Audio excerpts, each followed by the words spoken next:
স্বামীরা যেই ধরনের স্ত্রীদেরকে নিয়ে গর্ব করে, যে সমস্ত স্ত্রী স্বামীরা সবসময় প্রশংসা করে যে আমি একটা ভাগ্যবান, আমি সুন্দর একটা স্ত্রী পেয়েছি। আসলেই যদি আপনি ওই ধরনের স্বামীর কাছে হতে পারেন তাহলে অবশ্যই আপনাকে নিয়ে গর্ব করবে ইনশাআল্লাহ। স্বামী যেই ধরনের স্ত্রীকে নিয়ে গর্ব করে তার এক নম্বরে হলো, স্বামী রেগে গেলে যে স্ত্রী চুপ থাকে।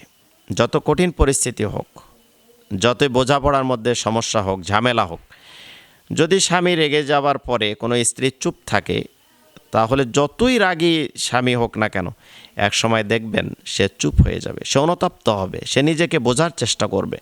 সে কিন্তু এক সময় এ বিষয় নিয়ে অনেক গভীরভাবে চিন্তা করবে যে আমি যা বলেছি অন্যায়, আমি যা বলেছি এটা ন্যায়সঙ্গত না, আমি যা বলেছি এটা একটু জুলুম হয়ে গেছে, আমি যা বলেছি এতটা বলার প্রয়োজন ছিল না, আমি যা কিছু করেছি রাগ দেখিয়েছি, আমি কর্কশ ভাষায় কথা বলেছি, আমার স্ত্রীকে চড়থাপ্পড় দিয়েছি, শাসন করেছি, একটু বেশি অতিরিক্ত হয়ে গেছে, এতটা হওয়ার প্রয়োজন ছিল না।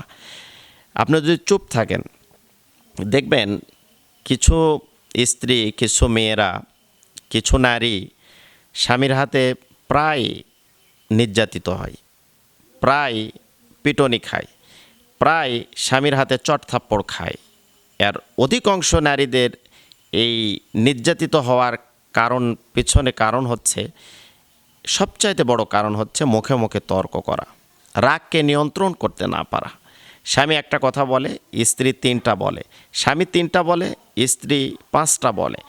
তখন স্বামীর কথার চাইতে যখন উচ্চস্বরে কথা বলে, স্বামীর কথার চাইতে বেশি কথা বলে, স্বামীর কথাকে গুরুত্ব না দিয়ে নিজেকেই, নিজের কণ্ঠটাকে আরও বেশি উঁচু করতে চায়, তখন দেখবেন স্বামী রেগে গিয়ে স্ত্রীর শরীরে হাত উঠায়, স্ত্রীর আঘাত করে, স্ত্রীকে প্রহার করে, স্ত্রীকে নির্যাতন করে, কথা বন্ধ হয়ে যায়, খাবার দাবার বন্ধ হয়ে যায়। এক সময় দেখবেন যে দাম্পত্য জীবনে ঝামেলা সৃষ্টি হয়।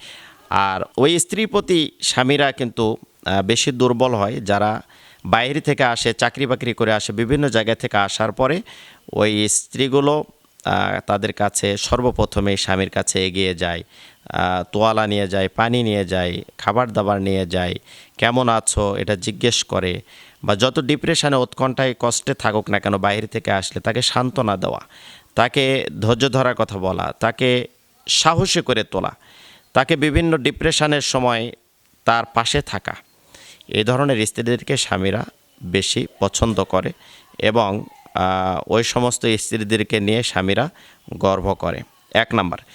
দুই নাম্বারে, অল্প টাকার উপহার হলেও যে স্ত্রী স্বামীর প্রতি খুশি থাকে, খুব নামি দামি গিফট, নামি দামি কোনো উপহার, স্বামী অর্থনৈতিকভাবে দুর্বলতা থাকার কারণে সে হয়তো নাও দিতে পারলে মাঝে মাঝে তার সামর্থ্য অনুযায়ী কিছু গিফট এবং কিছু উপহার নিয়ে আসেন, ওইটাই নিয়ে খুশি হওয়া।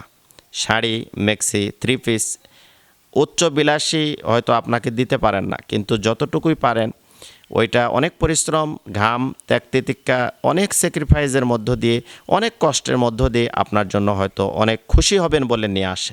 এরপরে যদি ওইটা নিয়ে আপনি খুশি হতে না পারেন, মুখ গোমড়ো করে থাকেন, কষ্ট পান, তাহলে স্বামীরা কিন্তু ওই স্ত্রীদেরকে নিয়ে গর্ব করে না।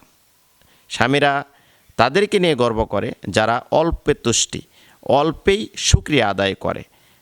মা বোনেরা চেষ্টা করবেন স্বামী যা কিছু নিয়ে এসে দেবে হাসি মুখে সেটাকে গ্রহণ করা এবং স্বামীর প্রতি খুশি থাকা।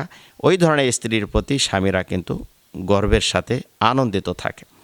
তিন নম্বরে, স্বামীর বাবা মায়ের প্রতি যে স্ত্রী শুধু দায়িত্বের জন্য নয়, একেবারে আন্তরিকভাবেই যত্নশীল হয়। অনেক স্বামী দেখা যায় স্ত্রীকে বলতে হয় যে আমার বাবা ভাত খাবার দাও, আমার মাকে দেখাশোনা করো, আমার পরিবারকে দেখাশোনা করো, আমার পরিবারের সবাইকে নিজের মনে করো। এই বিষয়গুলো যখন বলে দেয় তখন এক পর্যায়ে অনীহা, অবজ্ঞার সাথে, আন্তরিকতার সাথে না, দেখা গেল যে মনক্ষুণ্ণ হয়ে এটা একটা দায় মনে করে সে কাজ করে, কিন্তু কখনো সে নিজের দায়িত্ব জায়গা থেকে করে না। অবশ্যই আন্তরিকতার সাথে মনে করতে হবে যে এটা আমার বাবা, আমার মা, এটা আমার ভাই, এটা আমার বোন, নিজের পরিবারের মতো স্বামীর পরিবারকে সবাইকে আপন করে নিতে পারলেই দেখবেন যে স্বামী আপনার উপরে খুশি থাকবে এবং ওই স্ত্রীদেরকে নিয়ে স্বামীরা কিন্তু গর্ব করে।